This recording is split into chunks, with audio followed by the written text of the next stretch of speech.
Welcome to the Flynn Brothers podcast. I'm John. And I'm Jimmy. Today's big idea. The best movie year of the century, part 3. We discuss the movies of the 2010s, broken down year by year into 3 categories: acclaimed, popular, and Flynn Brothers favorites. Later, we chat about the reconnaissance, the rise of streaming, and which director had the best decade. Finally, this is just part 3 of a 4-part podcast. Tune in to next week's epic conclusion as we complete our deep dive into every movie year of the 21st century. It's all coming up. But first, here's the Solons. Oh yeah. Oh yeah. Oh yeah. Oh yeah. Oh yeah.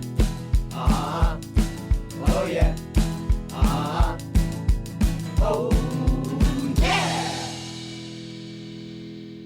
All right, part 3, and just like the Godfather movies, this will be the best one. So just to recap really quick, we've gone through, in part 1, the year 2019, one of our favorite movie years. In part 2, we went over the 2000s, and now in part 3, we are going to go over the 2010s, the movies of the 2010s. As a reminder, our categories, we're going to break these movies up into our acclaimed, popular, and Flynn Brothers favorites. Again, if you think we forgot any movies, you can write us an angry email at flynnbrospod@gmail.com, and please follow along at home on IMDb and Wikipedia. We are on a quest to see if there is a better movie year than 2019, so we're going to comb through each year here and see if any are worthy to nominate to take on 2019 in part 4. And at the end of this pod, we'll share some final thoughts and observations about the 2010s as well. I think in our part 2, we nominated 03 and 06. So those are on to the final March Madness bracket. Yes, to hopefully dethrone our heavy favorite of 2019. But let's get back to the 2010s, and we're going to start with 2010. The acclaimed films from 2010. We have The King's Speech, won Best Picture. Very good, as I recall. Yeah. Some stuttering, and then he gets it together. It's about as inspiring as a British king making a speech can be. And then we had Black Swan, which was very good. The Fighter, that was one of my favorites from the year. What sticks out to me about this film was Christian Bale playing a crackhead very, very convincingly. I remember there's one scene where he's swearing off drug use, and his mother tracks him to a trap house, and she's looking for him, and he tries to sneak out a 2-story window and I believe falls down. Yeah. He's trying to pretend like he's not on crack when he very clearly is on crack. I believe he lands in a dumpster or something like that. Right. Pulling yourself up out of a dumpster in front of your mother while high on crack cocaine that's a low point. I've never found myself in that particular scenario, believe it or not. Knock on wood. Knock on wood.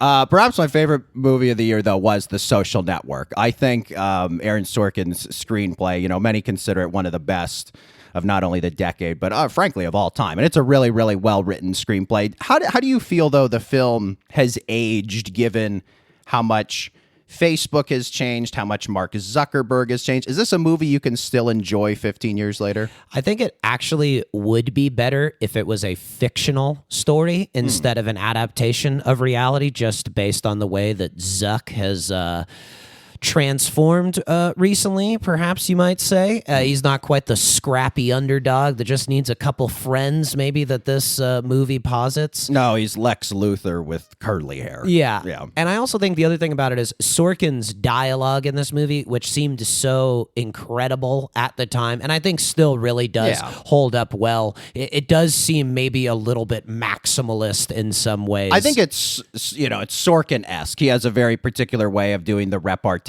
dialogue. I think that might be more of a hindsight thing. Yes. With movies like Moneyball, and then his TV show The Newsroom, which I think kind of pushed it too far, and there was just sort of this style of dialogue he had kind of permeated throughout and had a lot of imitators. But I think this movie, when his script is paired with Fincher's directing, it works really well. I love the Andrew Garfield performance too. There's the famous scene at the end when he realizes he's being, cut out of Facebook, and he slams the laptop, and that's a really great explosive scene. Probably the best work of Justin Timberlake's career, we'd say as well. Absolutely, certainly. The drop that's a great, just kind of iconic movie scene. It's one of those, I think, moments where the fame of Timberlake helps sell the character he's cast as. Yeah. Like, you need that, like, oh, this guy is a big deal, and that sort of lends itself to the Sean Parker character he plays. Another acclaimed film from 2010, the Coen brothers' True Grit. It was not a remake of the John Wayne one from the 60s. It was, they said, a adaptation of the novel, which the John Wayne film was based on. Very, very good movie. We saw it in the theater, and I remember we didn't really enjoy it, but then we watched it on streaming, and something that really helped was, I remember the first time we watched it, we could not understand a word Jeff Bridges was saying. He plays Rooster Cogburn and kind of talks like this, and it's just like very like Western-y and hard to decipher. But what we did was we threw on the subtitles, and it made the movie 1,000 times better. We're not usually subtitle guys, but this movie, it's absolutely necessary.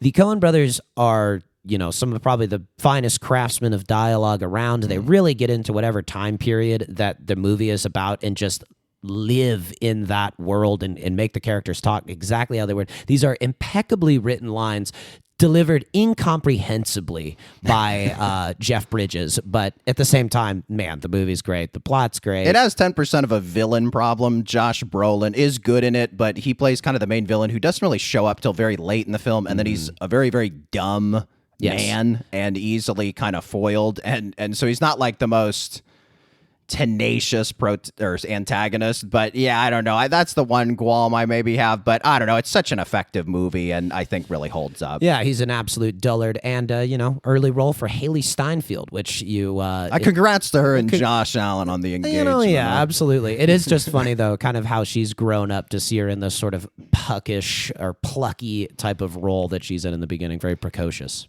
Last couple of acclaimed films, Winter's Bone and Blue Valentine, both very sad films, and you know that because the word winter and blue are in their title. All right, moving on to the popular section, perhaps the most popular film of the year, Inception, Christopher Nolan's Inception. Fabulous picture, really huge at the time, really sensational. Everyone saw it in the theater. People rented it on DVD. They were obsessed with the twist ending. But I feel like as the years have gone on and people look back on Christopher Nolan films, that one isn't mentioned perhaps as much as the other ones. Why do you think that is? Overshadowed by The Dark Knight, perhaps. And Oppenheimer and maybe some others. Yeah, and it is one of these movies that have these twists, I think can maybe sort of lose some of their impact as it goes along after everybody sort of knows the twist. I do remember walking out of the theater after I had seen it for the first time and been in like one of those dazes that you're in when you've seen something that kind of blows your mind. And, being in college and whatnot, it's a kind of the perfect time to see that movie. You're starting to study philosophy and question your religious upbringing, so it's perfect. Oh, well, it's interesting, though, because I think it's indicative of kind of not necessarily a problem Christopher Nolan has, but perhaps a criticism from general audiences that his movies can sometimes be too smart. This movie is a good example. Tenet is probably the ultimate example where it's just very hard to follow. Memento is a little hard to follow. The Prestige is a bit complex. So he makes these very heady, complex films, and I think he does a good job of tailoring them to, popcorn experiences. But I do think there's sometimes the movies that really, and then even Oppenheimer, won Best Picture, that one too, like, is very simple in a lot of ways, but then in other ways very, very complicated. And even though a movie like Dunkirk is very, very simple, but then it's like, it still has 3 timelines going at 3 different, amounts of time. And, it just feels like perhaps sometimes he makes things more complicated than broad audiences want to accept. Yeah, absolutely. I think that's a fair critique of him, but man, his movies always look great and he always gets great casts. And sometimes maybe it's better to just go along for the ride the first time in a Nolan film and not try to figure it out too much. And then afterwards, try to figure out what the heck you just saw. Toy Story 3, very popular film from the year.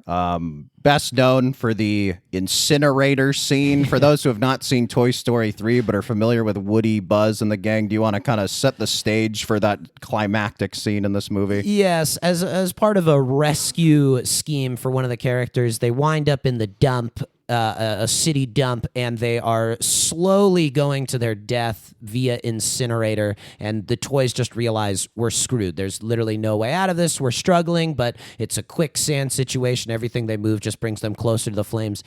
And there's this oddly poignant moment where Woody, Buzz, Bo Peep, they all look at each other and they realize they're doomed, and they hold hands. Yes. And just accept their fate, essentially, that they're going to die. I believe the green aliens, the Claw, I believe those are the Deus Ex Machina that saves them.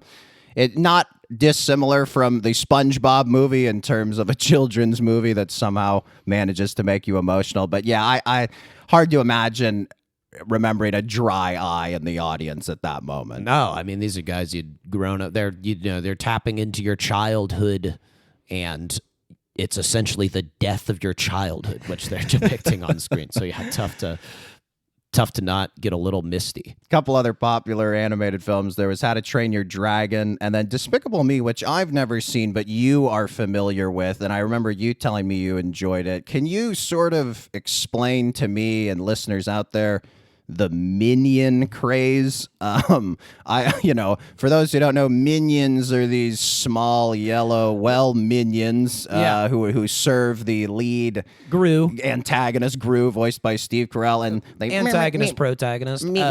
They kind of talk like that. Well, they do that, but they are understandable. You can get what the Minions are talking about, and they're less annoying, I think, than you would think, and more funny. They're just little rascals that are getting up to no good, and they just live to serve Gru, and they're also getting in his way while also helping him. They're adorable. I think they've also fit into our cuddly menace. Oh yes, paradigm. Yes. They, you drive on the freeway here in Los Angeles. You look out over, I believe it's at Universal, and you see the giant minion head poking out, and hey, they must be doing something right.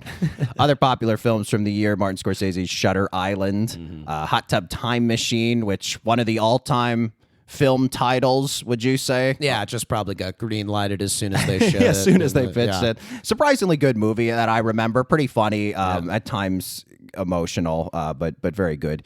Kick-Ass, which kind of sent up the superhero genre. That was a fun movie. Grown Ups, which reunited SNL cast members Adam Sandler and David Spade and Rob Schneider. Probably and Chris the Rock. high point of the Sandman's "Let's take my buddies on vacation" phase of movie making. Yeah, The Other Guys with Will Ferrell and Mark Wahlberg. That was a really good movie. I remember really enjoying it in the theater. Compared to the other comedies that Will Ferrell had put out years before, I don't think it quite stands up to the test of rewatchability. I think it was good kind of the first time, second time you watch it, but you watch 3-4 times. It's just not one that you return to, I feel like, too much. There are great moments in it, but there are lulls that don't exist in the other great comedies that McKay and Ferrell do together, although the all-time moment of The Rock and Samuel L. Jackson literally jumping off a skyscraper saying, "Aim for the bushes," and they just eat it on the pavement. Yeah, that's unreal. Yeah. So if for no other reason, that's a good reason that movie exists. Another popular film, Eat, Pray, Love. The Expendables, the first of the many Expendables. Fun story about the Expendables. We saw it with our Nana and our Aunt Sarah at the Arlington Theater in Santa Barbara, which is a beautiful old historic theater. And it's quite a shoot-'em-up picture. There's a lot of explosions and gunshots and yelling and fist fights. And I remember about 20 minutes into the movie, our Nana falling asleep and remaining asleep for the entire film. And the other thing I remember from the film is there's sort of the climactic protagonist-antagonist scene between, I believe, Sylvester Stallone is the good guy and Eric Roberts, I think, is the bad guy. And I can't remember the line exactly, but I believe in this big show-stopping climactic moment, Stallone calls him a dipshit. Yeah. That is supposed to be this epic, cool, this is what an hour and 45 minutes have been building to. And I was just like, God, they chose dipshit of all the insults. Yeah. And that's about all. The names of the characters are pretty ridiculous too, I think, is another thing for the movie. I believe Jason Statham's character is named Lee Christmas, and there's a lot of just insane character names in these movies, not just this one, but all Yeah, just sequels. a old washed-up action star all-star game. Another popular film was Red, which stands for Retired Extremely Dangerous, which had Bruce Willis, Morgan Freeman, I believe Helen Mirren as well. Pretty fun kind of action comedy. John Malkovich. Malkovich, oh, he's really good in it. And I went with my childhood friend, and when their family would do this great thing that I love to do at the movies, which they would get a big bucket of popcorn, and then they would get the candy Buncha Crunch, which were little Crunch Bar clusters, and dump them into the popcorn, and you'd have the popcorn and the Bunch Crunch, and the chocolate would melt a little bit. Oh my God, man, that is a combo. I mean, we were talking in the Elvis episode about your bathroom floor meal. I mean, I could eat myself to death on some Bunch of Crunch. One of the great things about sleepovers was you do just sort of put yourself into the hands of another family. Yes. And How do you guys- sometimes they come up with innovations that would have never occurred to your family. How do you guys get down? Another popular film, The Town. I think we could have put this in the Acclaimed section. I don't remember it getting a lot of award consideration, but really, really good crime thriller. Ben Affleck, I think, writes and directs and stars in it. John Hamm plays a good FBI agent. Just a really solid. Blake Lively playing a trashy Southie gal. Yeah, one of her better performances, I would say. It's a very small performance, but she's very good in it. Very funny in it. Oh, Jeremy Renner. Oh, yeah. Whose car are we taking? Yeah, exactly. And last popular film, Jackass 3D. Awesome theater-going experience. Those boys just put themselves on the line over and over again, and you got to love them for it. And we salute them. Yep. All right, the Flynn Brothers favorites for 2010. We got Barney's version. This is a Paul Giamatti vehicle that I really enjoyed. It's based on a book. I believe the main character has Alzheimer's, so the book is sort of told in these fragments from a character who has Alzheimer's, but Giamatti gives a really great performance. There's a wonderful documentary, Joan Rivers, A Piece of Work, which sort of explores Joan Rivers in the later stages of her career. This was a few years before she died. If you ever watched the TV show Hacks, they crib an insane amount from this documentary, not blaming them at all. It's very fascinating. There's a scene where Joan Rivers goes through all her jokes, and she has them like categorized in file cabinets. And one of the jokes, there's a section of it where she's doing a set, and one of the jokes she talks about is an old guy, and how when an old guy sits down to pee, his balls hang so low that they dip into the toilet bowl like a cup of tea, and that's the joke, and the crowd is just dying of laughter, and I just like, that is an image I've never quite been able to get out of my head, probably a decade plus later. But another great Flynn Brothers favorite from the year, I Love You, Philip Morris. This is a Jim Carrey, Ewan McGregor movie. I think it's from Glenn Requa and John Ficarra, the writer-director duo. I think they did Crazy Stupid Love as well, and wrote Bad Santa. And wonderful movie. Not a lot of people have seen this movie. Would you say it's perhaps kind of our last good end of his prime Jim Carrey performance? Yeah, before he totally disassociated from himself, perhaps. Yeah, full ego death. Well, he basically stopped being Jim Carrey. I don't even know if Jim Carrey would tell you he was Jim Carrey anymore. But yeah, I mean, I think it was just like really surprisingly moving. I mean, it's, 2010, which is only like 2 years after California legalized gay marriage. I think it actually technically came out in 2009, to correct yeah. myself a bit. It slipped into the 2010. Maybe that was the U.S. release or something. I'm going to have to fact check that. Hopefully no one Still, gets it's very, mad at very me. close to it. And it was just, kind of yeah. our first experience with a story that was this, like, hey, these main characters are gay. And something that's so fascinating is the movie, I think it had a festival run in 2009, but maybe didn't fully get released till 2010 because the distributor was so worried about the gay content, which 15 years later just seems so antiquated. It'd be huge now. It would be huge now. And I think really the only thing it would be criticized for was, you have straight actors playing gay characters. So it's just very fascinating how things have changed. I thought it was, though. But to that point, I don't think there's any sort of caricaturization of these characters that they play. These are fully rounded human beings. And it's, madcap and wild. And it's just one of those movies when you're watching it, it's like, man, I can sort of see why the guy was a little bit nervous to put it out. Not necessarily because of the gay content, but there's just like a ton of moments in the movie. I can't really necessarily recall many, like specifically to mind. The main impression, though, I remember leaving with was like, man, I can't believe they made that. It's very tender. It's very heartfelt. It's very filthy at times. And it's based on a true story. So if you get a chance, I Love You, Philip Morris. Wonderful film. This was a really great year in film, 2010. I'm kind of tempted to nominate it, but what do you think? Are we a little on the fence? How are you feeling? Well, we'll see if anything else strikes our fancy. But for this decade, I mean, it's a very, very hot start. A lot of Flynn brother favorites, a lot of popular movies. Maybe at the top, The Social Network, The Fighter, those are some really strong ones. But at the top, it's maybe not as good as some other years. Yeah. Okay. Well, let's move on then to 2011, the acclaimed films from 2011. There was The Artist, which won Best Picture, really disappeared. I mean, no real legacy attached to the film. It was very good. We saw it in theater. Very good. Yeah. Deserved Best Picture. It's very well made on a technical level. I think you could, people are always going to argue what deserves Best Picture, but it's a very good, well-made film, but I would never watch it again.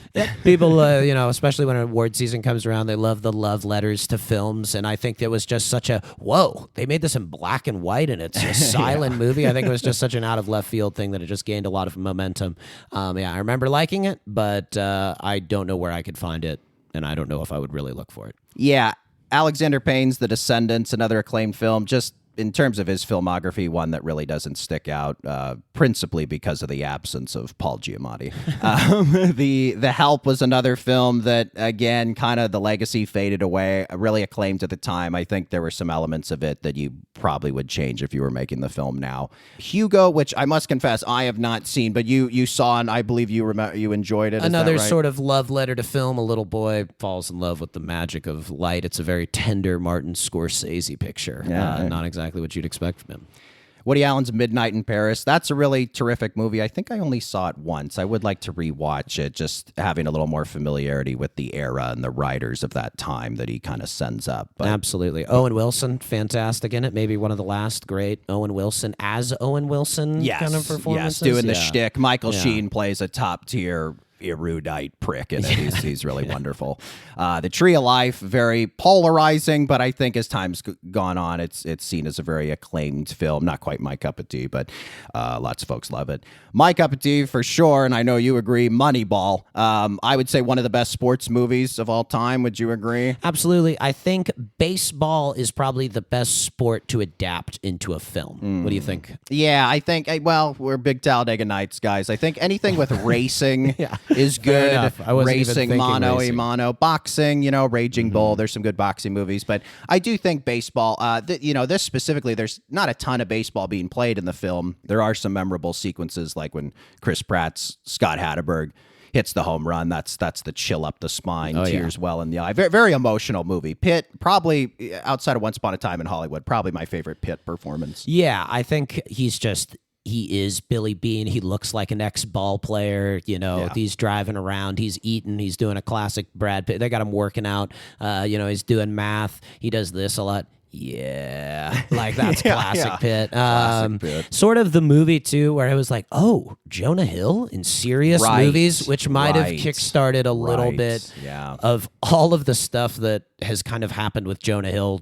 For better and worse, for better or worse, because he's so good in this. But he's not looking his best. There's a reason they chose him to be this sort of analytic schlubby guy, but he's so good in it, and like he really sells and makes the analytics movement more understandable. This is probably when it became more broadly known by people. Like I think Sorkin too gets a lot of credit because to put all these analytics and difficult to explain nitty gritty math stuff into a movie and make it so deliriously entertaining is pretty incredible. I really think it's one of his best scripts just in terms of that. That's just such a feat, I think. Absolutely. The other thing that I think is great about this movie is not only the scouting scenes, the old baseball versus new baseball, and sort of old baseball best represented by a very surly and understated Philip Seymour Hoffman, who is quite comical appearing in the baseball manager uniform. Baseball, the only sport where the coach wears the outfit that the players do.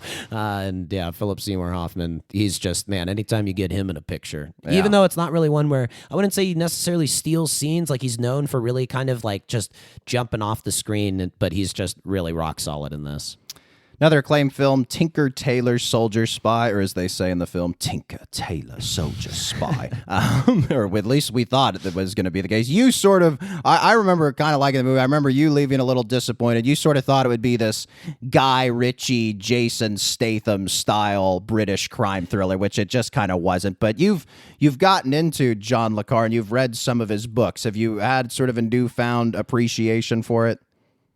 No. I just finished reading Tinker Tailor Soldier Spy, which was a good book. I will fully admit to being thoroughly confused for about 80% of the book, being unclear as to which character was which. And I think that is kind of part of it, that these characters all sort of blend together because, spoiler alert, ultimately most of the characters end up being sort of compromised to Russia and they're giving away state secrets when they're supposed to be working for sort of the British Secret Service instead. But reading the book, I have no clue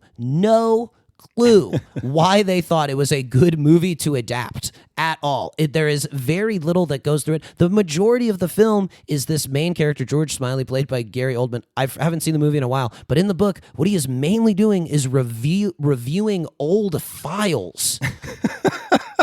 And they're like, this is cinema. Yeah, interviewing this is active. People. So, yeah, I don't know. Oh, funny.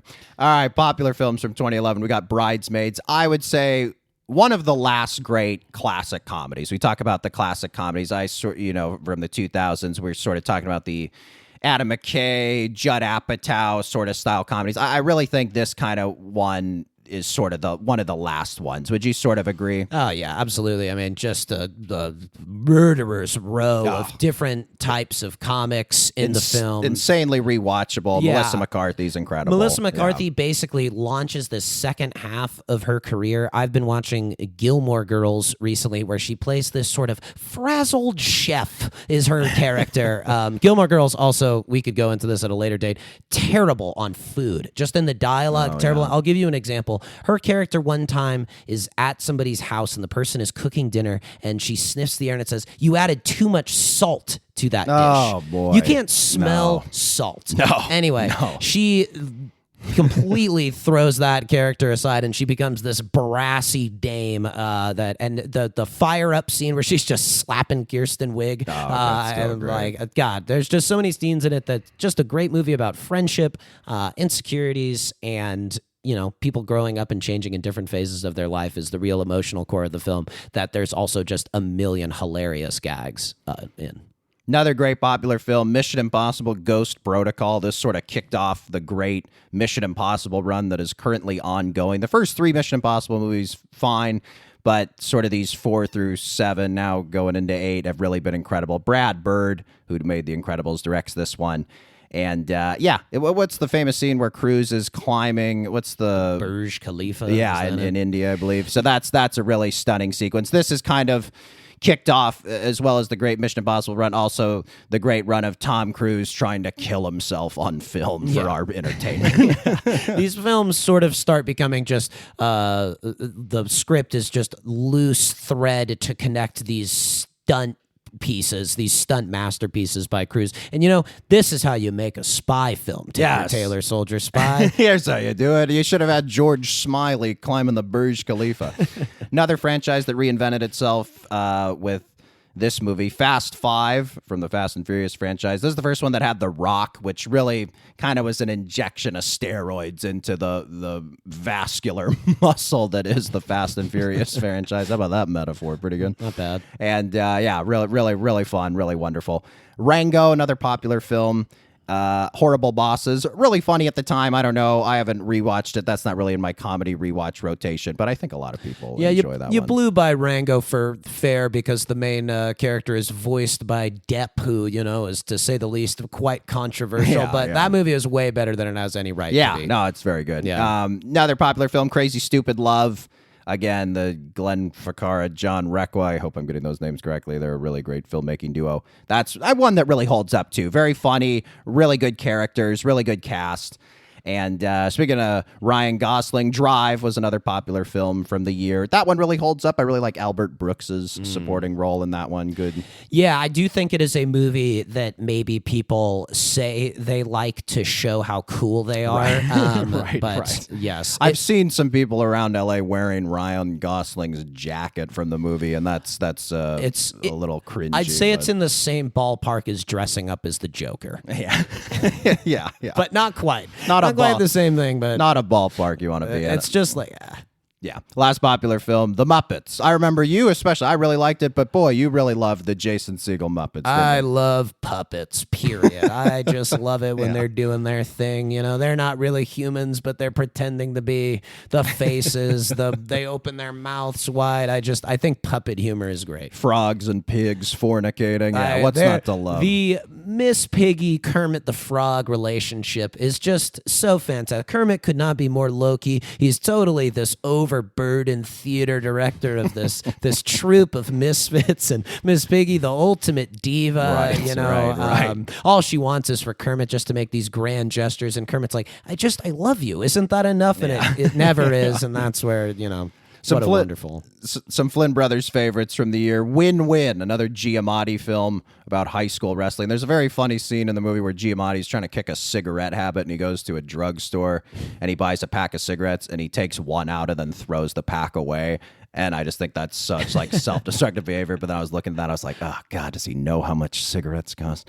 Another great Flynn Brother favorite, Submarine, which I believe was Richard Ayoade's debut film. He kind of cribs Wes Anderson's style, but it's a very good sort of coming-of-age love story. I would definitely recommend that one. Yeah. One of our favorites, The Guard, from John Michael McDonagh, brother of Martin McDonagh, the famous Irish playwright. This is one of my favorite movies of all time. I know you really, really enjoy it, but Brendan Gleeson gives an all-time comedy performance. He is in this brilliant buddy cop movie with Don Cheadle as kind of the other side of the coin, and it's this pretty racist, set in his ways Irish guy, and then this black guy from the FBI that Don Cheadle plays. And it just is a wonderful sort of homage of Tarantino, Scorsese-style crime thrillers. And boy, if I had to hang my hat on any of these movies that we've gone over in these podcasts, this would definitely be one of them. There's definitely a little bit of like a Pink Panther influence to his character in that he seems bumbling and incompetent, but actually he is the man, in the Steve Martin sort of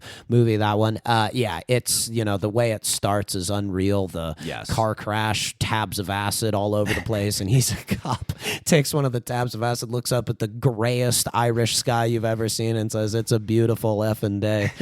Yeah, that's a great movie. Highly, highly recommend. Last Flynn Brother favorite, 50-50. The great cancer comedy from Seth Rogen and Joseph Gordon-Levitt's in that as well. Really good movie, very emotional, good cast, minds humor from a really difficult subject matter, but again, very much would recommend. Good movie year 2011. I don't know that it quite deserves a nomination, especially at the top. It's a little weak in terms of the acclaimed films. Yeah, and besides Tinker Tailor Soldier Spy. Yeah. What are you doing not having Jason Statham in that movie? Automatic disqualification. Moving on to 2012, the acclaimed films of the year. Argo won Best Picture, very good film. We, though, really enjoyed from this year Django Unchained. Christoph Waltz won Best Supporting Actor. It was his second win. He had won in 2009 for Inglourious Bastards. And you and I were a little confused because you and I both felt DiCaprio gave the better performance. And Christoph Waltz had sort of done a similar performance in Inglourious Bastards and was kind of rewarded twice for it, whereas this was another instance where not only did Leo not win, I don't believe he was nominated, but you and I really, really love his performance. He does basically a good guy version of Hans Landa, whereas Christoph Waltz does. And Leo, completely flips the type of character you expect him to be. He's utterly repulsive on a moral and personal level. He has terrible teeth. He says the most racist things you could imagine. He's the worst slave owner you could. Rich, privileged, daddy's boy, all these things that are contemptible. Basically embodies the evil at the core of America. And it's quite a trick he plays, because the first time you watch the movie, you're like, oh man, Leo DiCaprio, man, he's given such a good performance. And it's not really until you watch the movie 2-3 times that you're like, oh God, he's awful. And it makes you sick to your stomach watching his performance. Then if you've seen it 5-6 times like we have, the performance is so evil and so over the top that it almost has this like morbid element of humor to it, where clearly like the lines he's saying are so terrible that you almost are so uncomfortable you're laughing at them. And Sam Jackson, I gives a very contemptible performance as sort of the house slave, right? Who's loyal to him, and he too like is so hateable and so awful that his lines end up becoming funny. And it was such a fun viewing experience too, because we saw it at the old downtown plaza in Sacramento, and this was before it was demolished to build the new Kings Arena. And I remember we saw it with a crowd that was probably 80% black, and it was pretty hilarious to see Django and Jane as like just our 4-person nuclear white family amidst like a mostly black crowd, and just obviously the crowd loved the movie, and it's very cathartic, I think. And it was just a movie going experience I think I'll always remember. Yeah, you're a white person. Kill those whites, And I think the other funny thing about Leo in that movie is that he's using all of his charisma as well as, even though he is playing this terrible character, and the lines that are coming out of his mouth are so hard, his eyes and the way he's carrying himself is all using all of his charismatic abilities. Same with Sam Jackson, who's doing all of his sort of usual tricks, but again, the lines that he's saying are just such a flip of the type of character that he would usually play. Is it a perfect movie? It has maybe about 30 minutes at the end where Tarantino again inserts himself imperfectly into one of his films, perhaps. Yeah. But man, the ending is very, very satisfying, and the Jamie Foxx role of a lifetime. Yeah, phenomenal. Les Mis, another acclaimed film from the year. Life of Pi, Ang Lee's tiger and guy on a boat movie. Steven Spielberg's Lincoln. The main takeaway I have from Lincoln is Daniel Day-Lewis doing his quiet Lincoln voice. We must stop this war. Yeah, well, I think the funniest thing about it is he did research, because apparently Lincoln had this very high-pitched, reedy voice that Daniel Day-Lewis, you could have done the voice any way you wanted He to. could have done Daniel Plainview from There Will Be Blood. And he does it accurately. Another great movie, Silver Linings Playbook. This one really holds up to me. I didn't love it when I first saw it, but I've seen it now probably 2 or 3 times, and I really, really enjoy it. Really love the Jennifer Lawrence performance. Bradley Cooper, you see why he ascended to stardom. And it's, David O. Russell's movies can be a little unwieldy, a little unorganized. This is tight, and like The Fighter, these 2 movies I would probably consider my favorite of his, and I think the reason is they just have a tight structure, a clear vision, and they're not too improv-y and messy, which American Hustle, some of his later films fall victim to. Yeah, they do another classic thing that the Flynn brothers love. They do a lot of dancing on screen, and they use De Niro, I think, in some of the best ways that he's used as an older man. Absolutely. Zero Dark 30, another great movie. Denzel, he was a drunk pilot in Flight. Good, a little forgettable. No real reason to rewatch, I felt. Underwhelming. You expected to see Denzel being piss drunk flying planes the entire time, and instead he's answering for his crimes, which is not what you want. But Denzel, always worth the price of the ticket. Moonrise Kingdom, I really enjoyed this one. I think it's kind of one of Wes Anderson's best. I would say really good supporting cast. Would you rank this up there with his movies? Totally. I think it's my favorite. I think it's his very precise style is always really funny with kids, I think in particular. And also just kind of captures the drama and mystery of being that age. And just the tale is hilarious. Boy Scouts. I mean, it's great. Yeah. Final acclaimed film, The Master, Paul Thomas Anderson, one of my favorite films by him. Joaquin, I would say it's my favorite Joaquin Phoenix performance. Daniel Day-Lewis rightfully won Best Actor. I think Joaquin really gives a performance that could have deserved it. Philip Seymour Hoffman also is wonderful in the movie. It's sort of a recontextualization of Scientology and a few other elements like that, but it's very much its own thing. Beautifully shot. And we'll talk about it a little bit later, but wonderful movie. It's about 2 dudes digging each other. Yeah. In homoerotic and non-homoerotic ways. All right, popular films from 2012. We have The Avengers. Now, this one at the time, and I think we've talked about this previously on podcasts, we really remember enjoying. However, you look back at it now, and the costumes the actors are wearing just look like Halloween costumes. They look just so cheap, given how big the budgets have gotten for Marvel movies and how slick the costumes look. You look back and you're like, God, it looks like a Halloween costume. Yeah, I think costume technology has advanced considerably. I think, too, the stakes are a little too high in the film. This was kind of the first string of Marvel movies that the stakes are always saving the world, and it's like, let's make it a little more intimate than always having to save the world. And I remember when we saw it, our dad pointed something out that at the end of the movie, there's all this alien technology and highbrow stuff in the movie, but all these movies, it always just comes down to the good guy and the bad guy slugging it out. It's just like such a caveman brained way of showing drama, but it works, right? Yeah, it's unsatisfying unless you have the fist fight to save the world. That's right.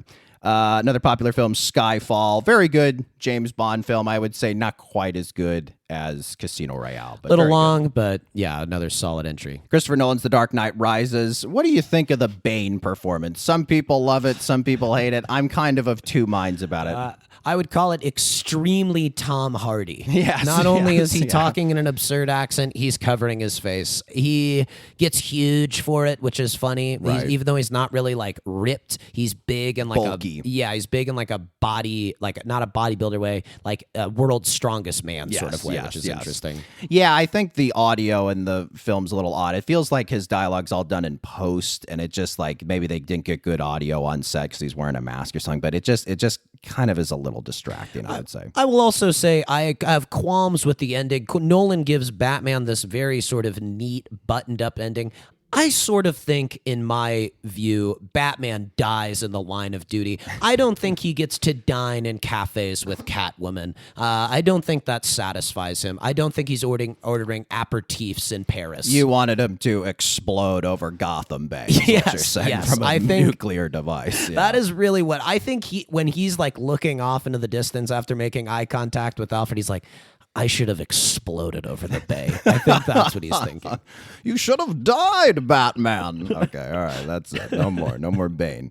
Another popular film, Wreck-It Ralph. Another animated movie that gets me on the verge of tears. There's the sort of climactic scene. Ralph, he's fist cocked, soaring down to earth, and he's reciting. He goes to the bad guy support group in the beginning of the film, and he's got their little like alcohol anonymous mantra that he has, and he's reciting it, tears in his eyes as he's descending to earth with his mighty Wreck-It Ralph fist. I forget the exact words, but that's a really wonderful moment and a really good John C. Reilly vocal performance. Yes, and Vanellope von Schweet, Sarah Silverman's character, Yes. The great twist at the end of that, which is really sweet, is she thinks she's a glitch character, and everyone makes fun of her, but actually the game's all about her. It's her superpower. Right. The glitch is her superpower. Oh, that's lovely. Very sweet. Yeah, she's great in it. Another great popular film, Ted, the Seth MacFarlane movie with Mark Wahlberg.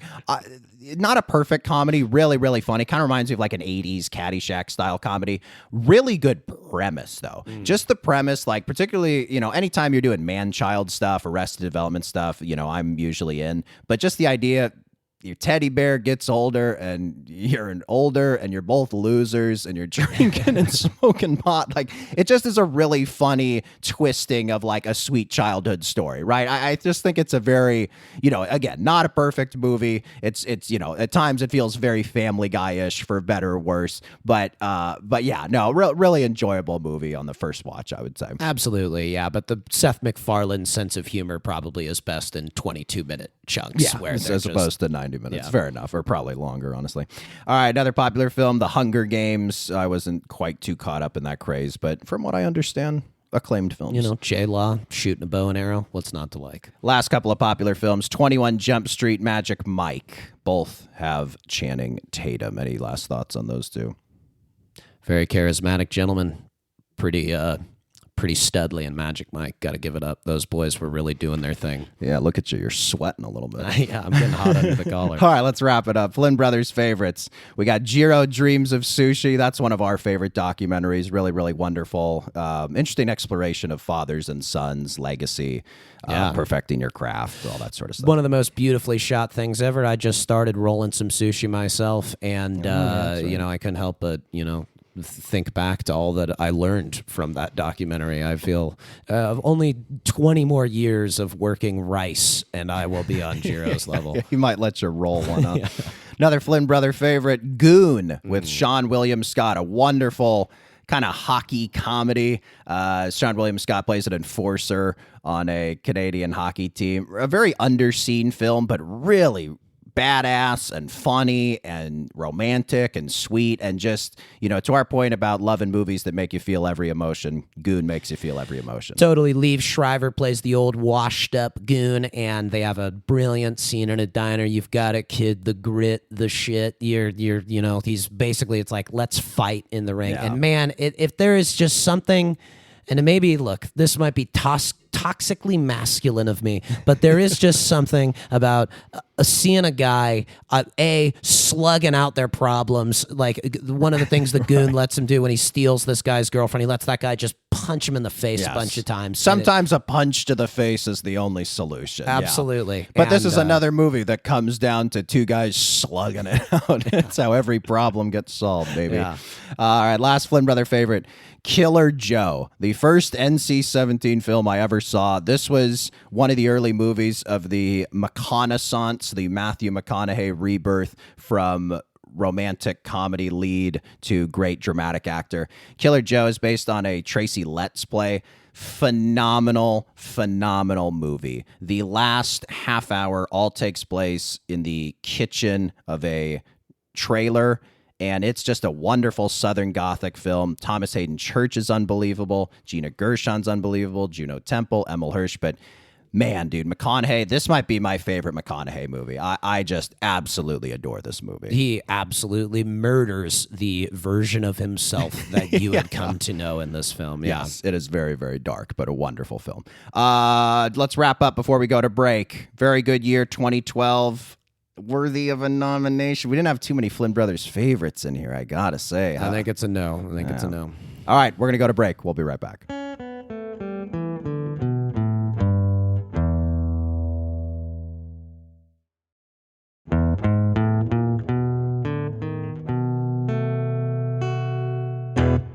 And we're back.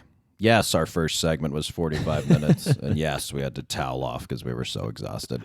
But let's move on. Progress onward. 2013, the acclaimed films from this year. We have 12 Years a Slave, which won Best Picture. Really, really good movie. Very worthy winner. It has a phenomenal cast, this movie, but I would almost say it has a great cast to a fault. I think Chiwetel Ejiofor and Lupita Nyong'o are wonderful in the movie. But there's some supporting roles. Michael Fassbender is also very good. There's some supporting roles, though, particularly Paul Giamatti, who God knows we love him. But he plays a slaver in the movie, and there's this scene where, the slaves are up on the auction block, and it's a very hammy Paul Giamatti performance that just feels a little inappropriate in the context of this very serious movie. And then similarly, Brad Pitt, who is a producer on the film, later plays, I believe, like an Amish carpenter, and he's got this Amish beard, and it's Brad Pitt. And I get it. You're a great actor, and you're producing the movie, and, why not be in a Best Picture winner? But it is the one thing about this very serious, very faithful movie that just feels a little odd with, I think I would call it stunt casting. Do you kind of know what I mean? Stunt casting and an immersive historical epic aren't exactly things that go hand in hand. No, and it's like, I think the performances are good. It's just, it is the one thing about that movie that just sticks out a little. If Paul Giamatti and Brad Pitt were just seasoned New York theater actors and they didn't have all of their celebrity attached to them, but they gave the same performances, it'd be fine. But just like, it's the opposite of the Justin Timberlake and The Social Network. The fame of this person is actually clouding the performance as opposed to enhancing it. Right. Another acclaimed film, American Hustle, big ensemble picture. Christian Bale, nice and chubby in this one. He gives a good performance. This is kind of the David O. Russell pendulum swinging too far the other direction, where this movie's very improv heavy, very messy, and just there's elements that are good, but it just kind of doesn't congeal into a very cohesive movie. Yeah, great J-Law performance though in one part where she's showing you why she used to be a model. Yeah. Dallas Buyers Club. Not to be a creep, Jesus. Yeah, I know. I gave it kind of a pregnant pause after that, too. Jeez. She's a beautiful woman. What do you want me to say? Being beautiful. Another acclaimed film, Dallas Buyers Club. Again, another entry in the McConaissance. Matthew McConaughey won his Best Actor Oscar. Really wonderful performance. I've not gone back and rewatched it. I am curious about the Jared Leto performance, how that would be perceived nowadays. I haven't heard much of like a critical reappraisal of it at all, but yeah, very curious to revisit that one. Perhaps we'll discuss on a future podcast. Again, as I recall, similar to I Love You, Philip Morris didn't caricaturize the character that he was playing, and felt like a genuine performance. The main thing that I remember from that year was he showed up to the Oscars and his hair and skin looked incredible, and everyone was just like on both sides of the gender spectrum, and even in between, people were like, "Now this is a human being right here. This is someone we can all get behind." And then he went the Joker. And the rest is history. Another acclaimed film, Gravity. I remember you absolutely adored this movie. However, you had the benefit of seeing it on the big screen. I saw it at home on a 45-inch TV or whatever, and didn't quite get the same impact. But you really enjoyed the theater-going experience because the very first shot is the whole Earth from orbit, and you're just like.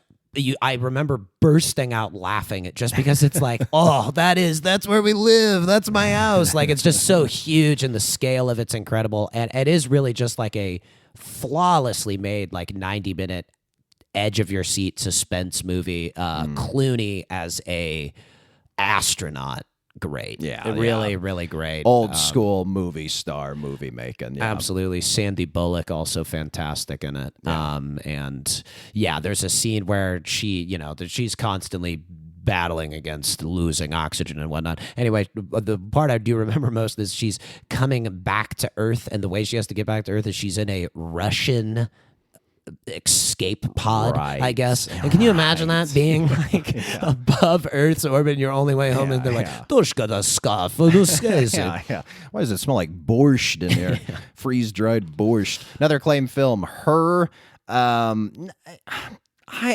didn't love it. It's had a pretty good reputation as time's gone on, I think, with the prevalence of AI as well. But there's so many better Joaquin Phoenix movies. There's so many better Spike Jonze movies. I don't know. It just didn't do anything for me. Did you remember really enjoying it? It doesn't really stick out too much in my memory. The main thing I remember from it is that to show that it was in the future, they had Joaquin as a man wearing high-waisted pants, which has not yet actually come into fashion for men. Sometimes in our neighborhood, at the coffee shops, guys have the high water pants and stuff.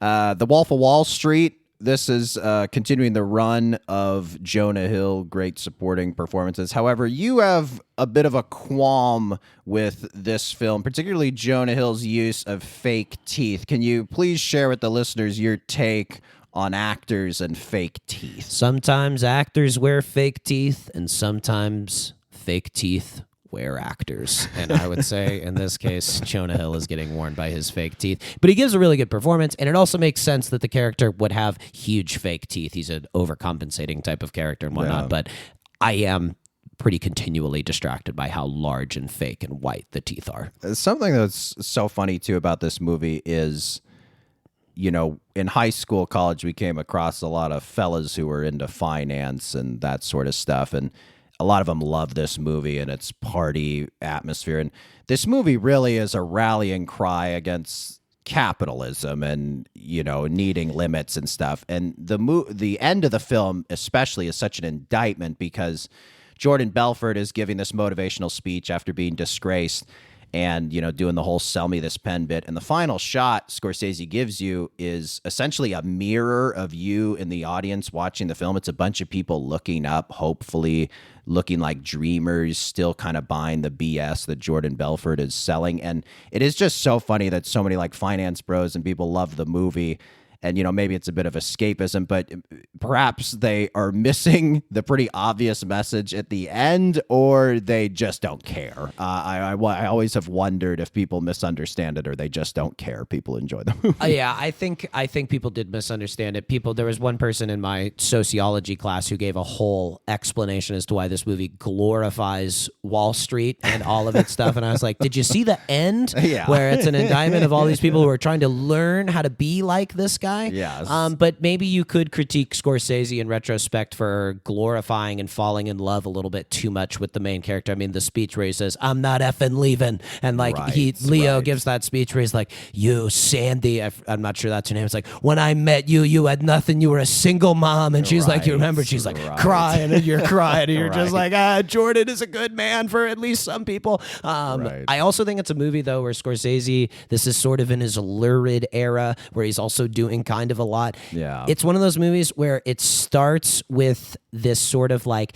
this was me at my peak. I was the king of the roost, and let me show you how I got here. I kind of would have liked to see it if it was just strictly chronological, if it hadn't done this sort of, look where this guy's going to end up. He tries to give it the Goodfellas treatment. Really, the only Scorsese movie, Casino gets the Goodfellas treatment. This movie gets the Goodfellas treatment. The Irishman is the only one I think that even can somewhat replicate it. So many movies have tried to be Goodfellas and just cannot be Goodfellas. And I think this movie really suffers from that ambition.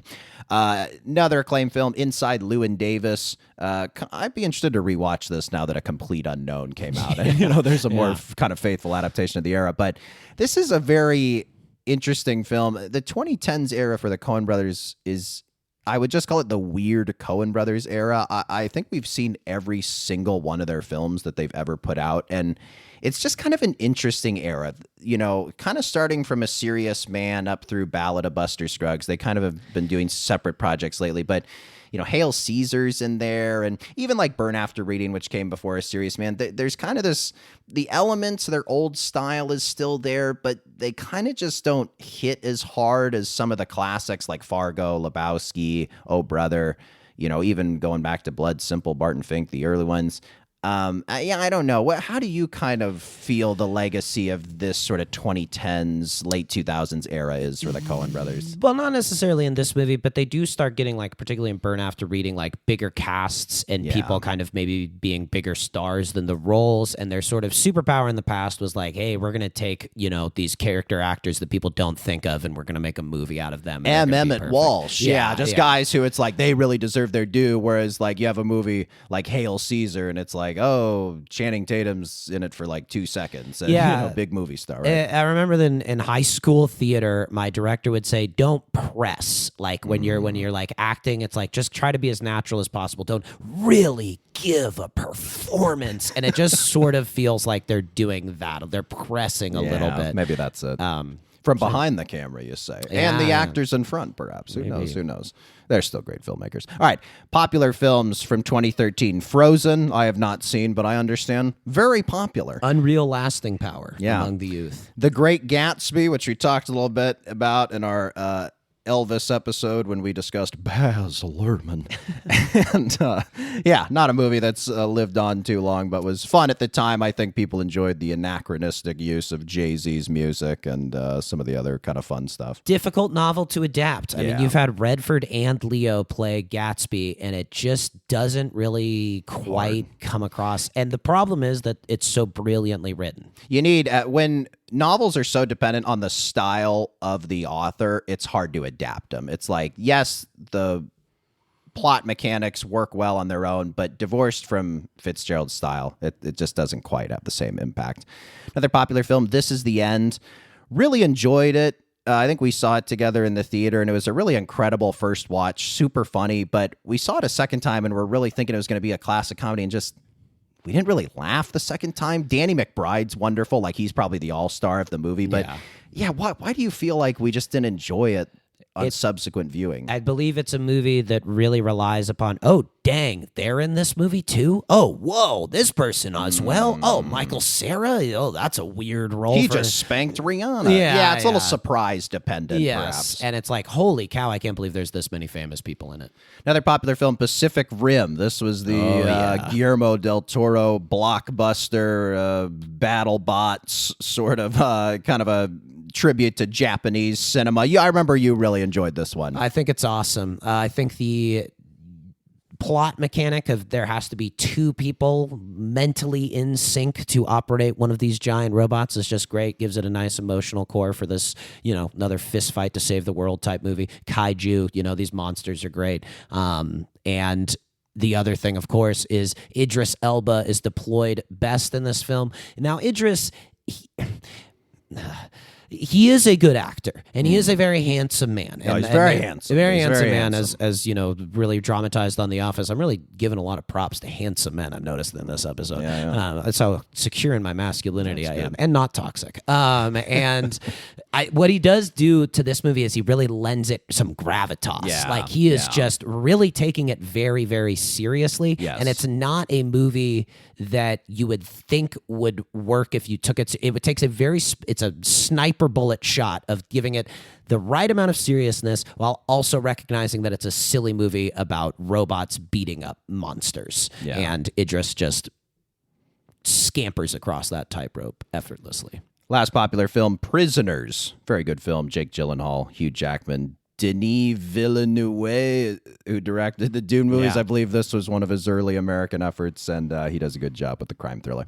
All right, Flynn Brothers' favorites, Mud. Another entry in the McConaissance. Really great McConaughey performance. Sorry, the thing we missed from Wolf of Wall Street. There's another McConaissance. Oh, my goodness. You're right. We forgot to add it to those that... We've got those keeping score at home. Make sure you tally that in there as well. But yeah, Mud, wonderful McConaughey performance. We really enjoyed that one. Perhaps our favorite Steven Soderbergh movie, Behind the Candelabra. This was the movie about Liberace and his assistant/lover, who he forced into getting plastic surgery to look exactly like him, Scott Thorson. This features Michael Douglas as Liberace and Matt Damon as Scott Thorson, another classic Matt Damon two-hander. And it's a really wonderful movie. I enjoy the playful homoeroticness of it. Again, you need to be secure in your masculinity and not toxic to enjoy it. But really, really funny, really dark, incredible that it's a true story. Relies a lot on cringe comedy, and there's some extravagant sets and costumes and sequences, and Soderbergh really directs the hell out of it. I really think it might be my favorite Soderbergh movie. I agree. Yeah, usually his movies leave you, to me, just a teensy bit wanting with their concept, but this one I feel like, because the concepts are always like rock solid and awesome. But this one I think is just really delivers on the concept. And man, that is one of the most complicated relationships you will ever see on film. Capital C complicated. Yeah, and Damon's really given it his all. He is all in. He's wearing Speedos. Oh, yeah. Oh, he's in hot tubs. It's wonderful.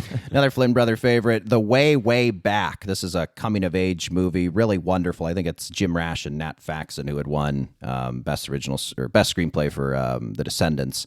And this film features an evil Steve Carell stepdad character, and he's really wonderful in this movie. I remember we saw it in the theater, and this was kind of at the height of The Office, and everyone really loves Steve Carell, and he doesn't exactly play the most likable guy in the world in The Office, but he's really mean-spirited and kind of evil in this movie. And I remember we saw the movie, and he's so over the top in his evil stepdaddedness that we were really laughing pretty hard at a lot of his put downs on the main character, the young kid. And everyone in the audience was just coldly receiving the Steve Carell performance. I think he was just so beloved at the time that, people were a little uncomfortable with it. But man, he is so wonderful in this movie. It's got a great ensemble cast and really, really good film. The coming of age movie can be a little hit or miss, but it's a really, really good one. Yeah, I like Steve Carell when he gets into this mode.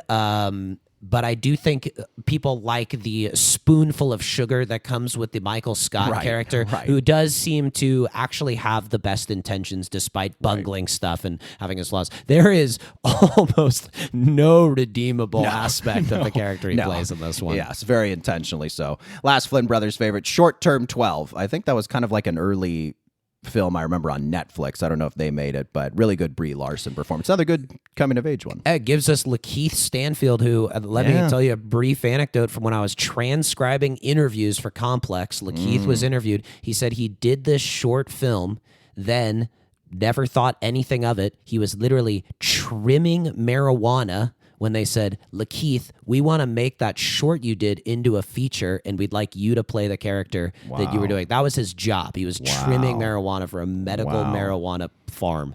And now Lakeith Stanfield's a huge star. Are they still hiring? Never mind. All right. 2013, good movie year, but I don't know if it deserves to be nominated into our March Madness bracket. What do you think? Not quite. Okay. Moving on then, 2014, the acclaimed films. Birdman won Best Picture. Really good movie. Another acclaimed film from the year was Boyhood. They were kind of in a two-horse race for Best Picture, and Birdman ended up winning. I remember being upset at the time, but now I think it was the right choice. I really think Birdman stands the test of time. As guys who are both pretentious cinephiles who also love Batman films, I think this just hits the bullseye right for us. And Michael Keaton is so good in it. It's kind of one of the first movies that I remember where it's just like, this is just one shot. Yes, like that movie. Yeah. Ed Norton, he gets to really go into full prick actor mode, which is a really, really great bag for him to be in. And then Boyhood is just, it's so close to home. And it's one of those things where it's just like the kid in the class who gets the A+ is the person who wrote the really excellent 5-page paper, and Boyhood is the 20-page paper. That's just like, well, you really put a lot of effort into it. Yes. But, it's one of those where Linklater, he shot it over 20 years or however long it took, and it's just like, you don't get extra points for working hard. It is awesome. It's a great concept. And it's funny, the kid in the movie is my exact same age. So I believe there's a scene in the film where he's riding his bike and Soulja Boy is playing, and I was having just like intense flashbacks in the theater, like breaking out in a cold sweat thinking of middle school dances. And to your point, it's being so close to reality. It's kind of like watching home movies where it's very nostalgic.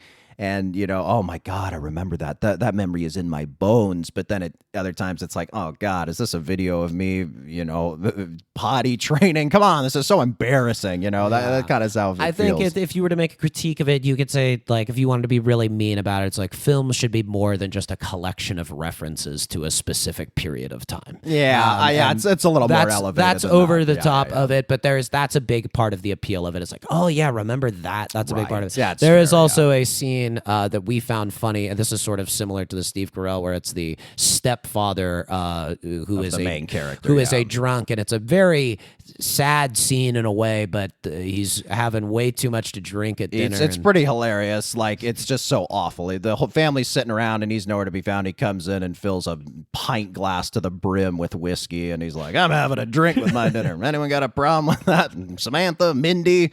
And he's like, looks at the main character, he's like, you don't like me much, do you, Mason? That's all right. I don't like me neither. And then he like drinks the whiskey. It's like, it's so awful, but it's like so over the top. It's kind of funny. It's a little bit confusing as to what exactly he's going for. It's a Peter Parker in the black Spider-Man suit sort of. Yes, emo hair. For sure.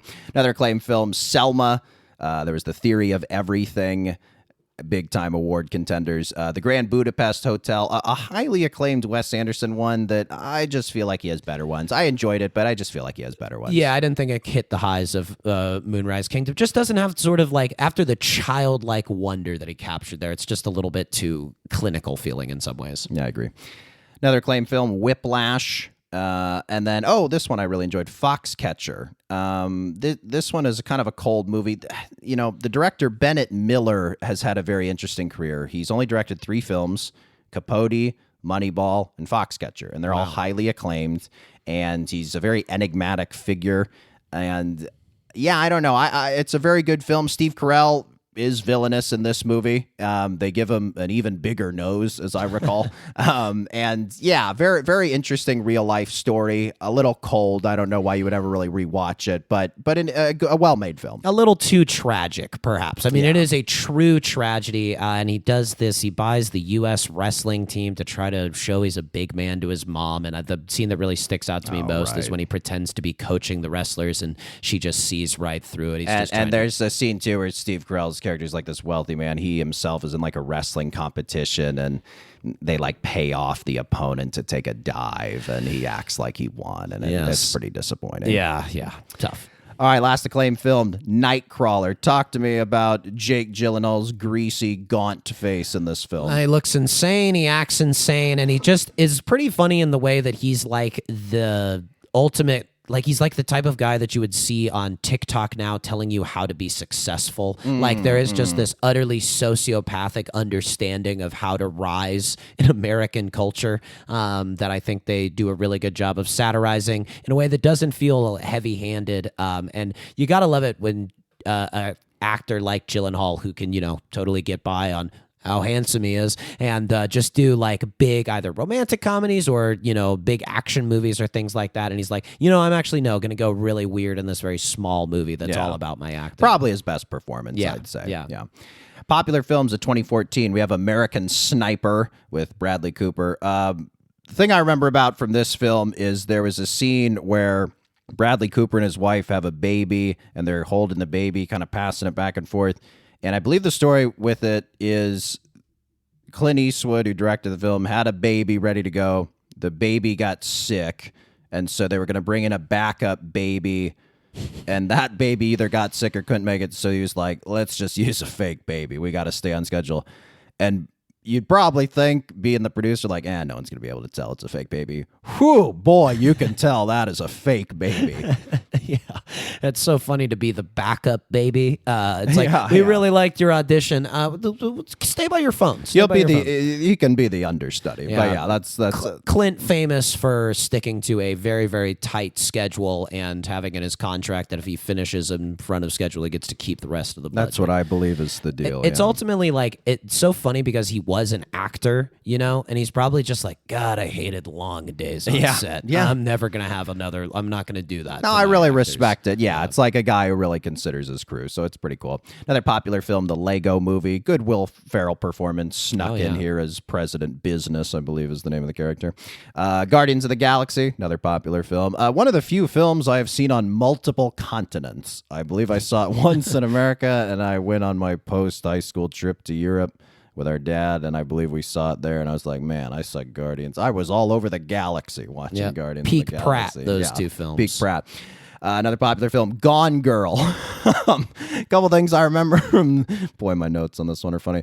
Things I remember from this, there's this shot of Ben Affleck when his wife has gone missing and the media is taking pictures of him, and he's giving this very forced, fake smile like he's not really that concerned his wife's gone. I believe a photographer shouts to him, smile. Oh, right. And so he's like, this is inappropriate, but he gives I don't an know what to insane do. smile. Yeah. Another thing I always think about is there's a very brief shot where Ben Affleck comes out of the shower and you see his rather impressive hog. Yeah, it's just silhouette hog. Yeah, I'm just like, all right, awesome. That's what I always remember. Another very famous sequence in the film is the Rosamund Pike character is, I believe, hooking up with Neil Patrick Harris, again, playing a straight fella, and I believe she murders him very bloodily in bed, and again, a very gripping, insane, shocking scene to see on the big screen.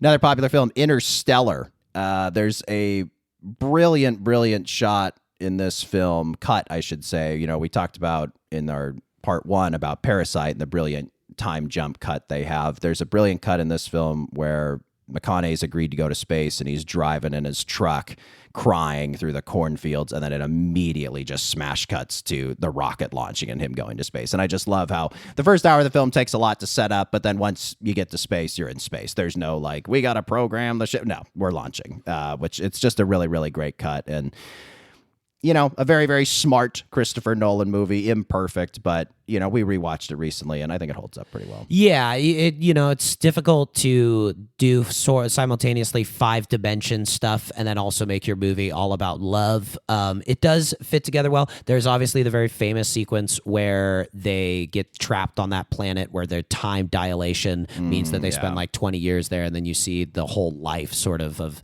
his kids growing up. You got young Tim Chalamet turns into Casey Affleck, which if you've seen Tim Chalamet recently, he sure does look like Casey Affleck. They nailed that. And there is just one, like, that is obviously gripping. McConaughey does great acting there. Peak McConaissance. He's crying. There's a scene, though, when they come back and the guy who they left on the ship has been aged for 20 years, and the acting he does in it is so interesting. Yeah. Like, he's just like, he forgot how to be around people. He literally is like it's so hard to play a guy who hasn't seen people in 20 years, and I think he nails it.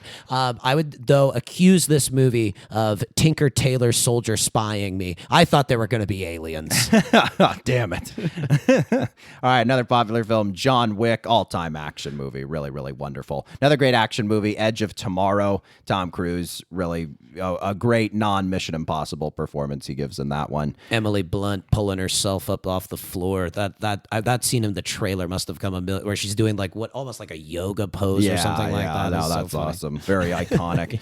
Another popular film, Neighbors, with the fun Zac Efron, Seth Rogen pairing, and then Bong Joon-ho's Snowpiercer, which features Chris Evans crying about having to be a cannibal.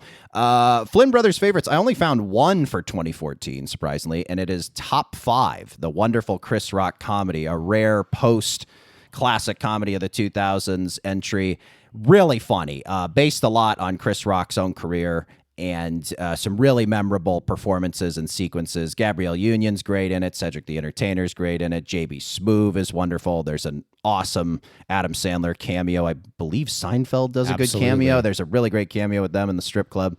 And super, super funny movie. Very underseen. And just wonderful. Broke out the whole Rolodex, cherry on top of the Chris Rock career up until the slap. Okay, so I think tough to nominate 2014 if we only have one Flynn brother favorite, right? Yeah. Moving on. 2015, the acclaimed films. We have Spotlight, which won Best Picture. Very deserving, but not really inspiring to watch a second time. Kind of dark, kind of sad. Highly competent. As good of a movie can be about mostly just making phone calls and looking up old records. I was a journalist at the time, and it made me quite. At least it captures sort of the golden age of journalism. Yeah. Like it is at least fun to imagine. One thing I love about these types of movies is just being in the newsroom. Seems like a good time, even though you're reporting upon wicked deeds. The Big Short, very good movie. This sort of was the reinvention of Adam McKay from comedy director to serious film director with comedic elements. He has a very distracting, twitchy style as a director where it's kind of quasi-documentary. It's very cinema verite. There's some intercutting with kind of like real-life news footage, and it works pretty effectively in this movie. I would say with Vice and Don't Look Up, it's more distracting than kind of serves the story. But I think it works okay in this first entry. Yeah, I believe you get cutaways to Margot Robbie and Anthony Bourdain, huge figures at the time, who are explaining complicated financial machinations. Right. And it really does help you understand it.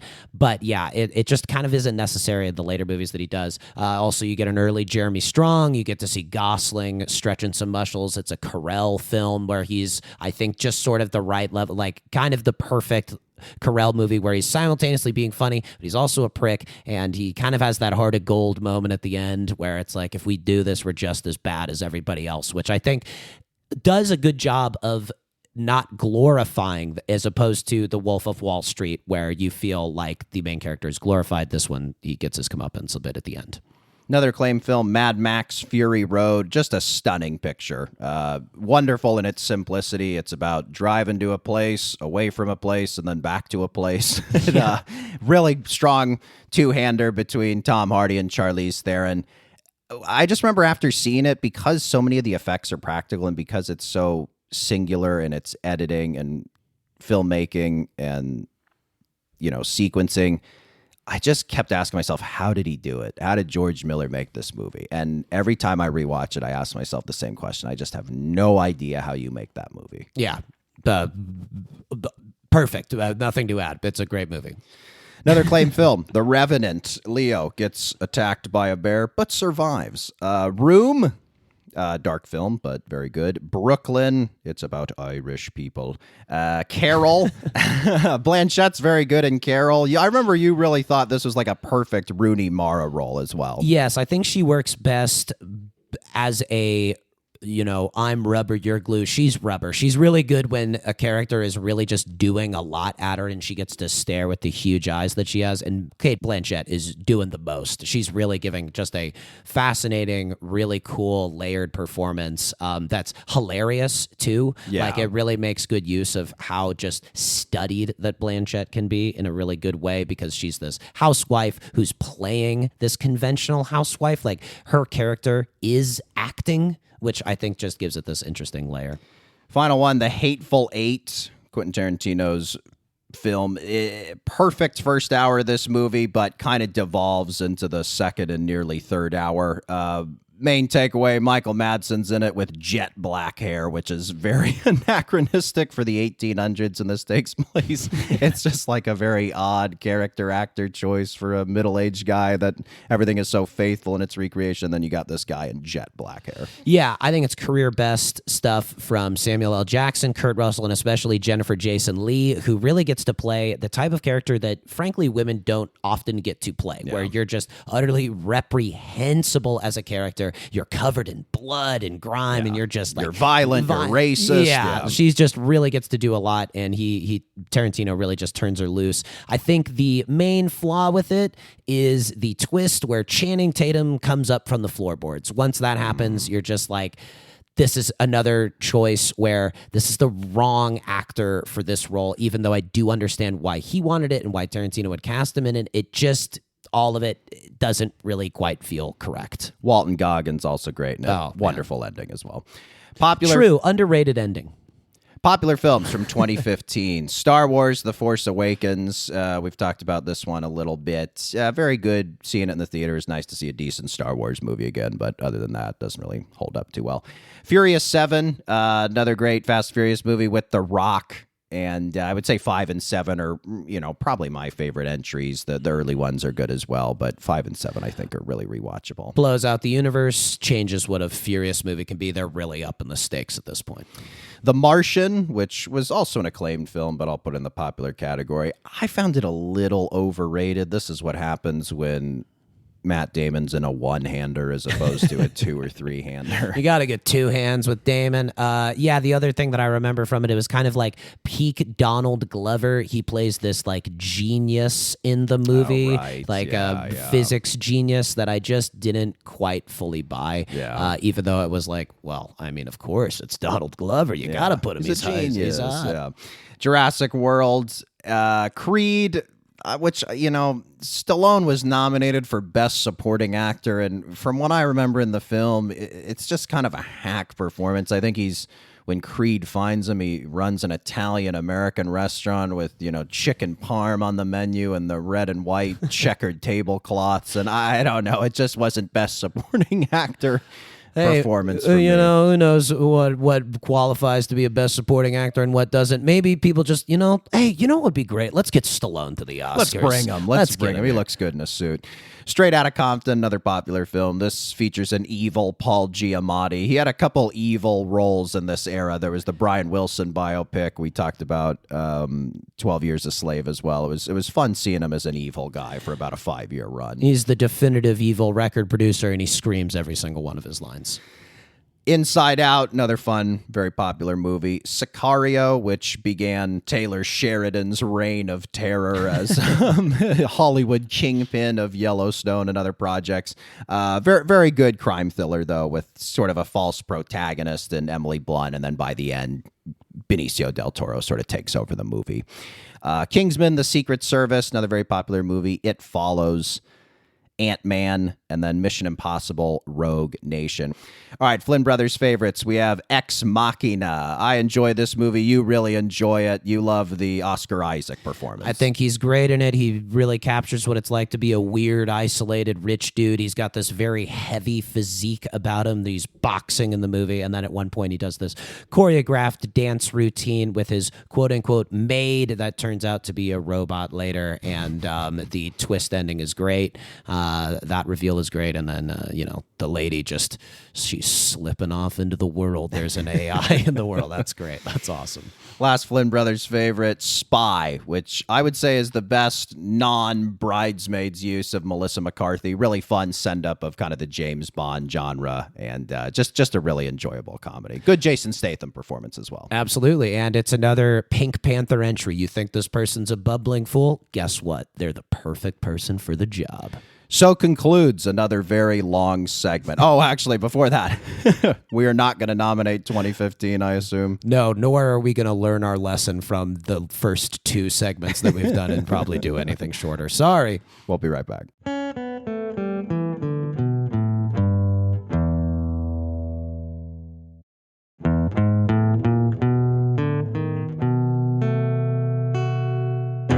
All right, we went a little long with part 3. Well, hey, we got a lot of thoughts. We got a lot of takes. So what we're going to do is we're going to release the second half of the episode as part 3.5 on Thursday, and we will see you then. Please subscribe, comment, and leave a rating. Send questions, comments, or big idea suggestions to our business email, flynnbrospod@gmail.com. Thank you to our producer, Will Slade, and we'll see you next time on the Flynn Brothers Podcast. Take care, buddy. Buddy, take care.